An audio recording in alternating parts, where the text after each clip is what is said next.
সকালে ভাঙা অংশ সরিয়ে আবারও অ্যাগ্রোর কার্যক্রম চালুর প্রস্তুতি নিচ্ছিল সাদিক অ্যাগ্রো। বেলা 12টার পর তৃতীয় দিনের মতো ঢাকা উত্তর সিটির দল পৌঁছায় সেখানে। শুরু হয় উচ্ছেদ অভিযান। ভাঙচুরের মধ্য থেকে গবাদি পশু নিয়ে ছুটতে থাকে সাদিক অ্যাগ্রোর শ্রমিকরা।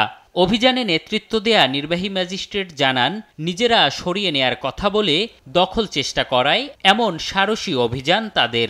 নিজেরা ভেঙে নেবেন, ওনারা নিজেরা ভাঙলেন না। গতকালকে সারাদিন সময় দেওয়া হলো, ওনারা নিজেরা ভাঙলেন না। ওনারা এসে আবার আজকে সময় চাচ্ছেন। এ সময় খাল দখল করা সব স্থাপনা ভাঙা হবে কিনা এমন প্রশ্নে তিনি জানান, ফিরে আনা হবে খালের আগের প্রবাহ। খালের পাশে যে সকল অবৈধ স্থাপনা আছে, এখানে সম্পত্তি বিভাগের প্রধান সম্পত্তি কর্মকর্তা আছেন, সার্ভেয়ার টাইভেয়ার, আমরা দেখেছি অবৈধ স্থাপনাগুলি আমরা উচ্ছেদ করছি। স্থানীয়রা বলছেন, খালের সাবেক অবস্থা ফিরে আনতে এখনও ভাঙতে হবে একাধিক বহুতল ভবন। সেটি কতটা সম্ভব হবে তা নিয়েও সন্দিহান তারা। পাশে জমি উচ্ছেদ হচ্ছে, খালের জমিতে এই যে বিল্ডিং খালে মেন খালে খাল যেটা দেখা যাইতেছে যে খালটা একবারে সোজাই ছিল, তাহলে এই বাড়িঘর তো আপনার খালের ভিতরে পড়ার কথা।